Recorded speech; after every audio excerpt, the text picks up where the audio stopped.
sa ating biyahe. Galing po tayo ng Kalibo, Washington. Ang dami nating bagahe. Lalakad, no? Lalakad tayo, tinutulak ang ating mga bagahe.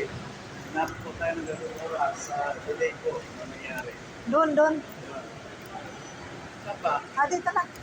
Sa dati, di ba? Dati dito. Ano na? Back to Manila. Back to Manila. Ano, Daddy? Doon ako. Doon pa. Doon tayo.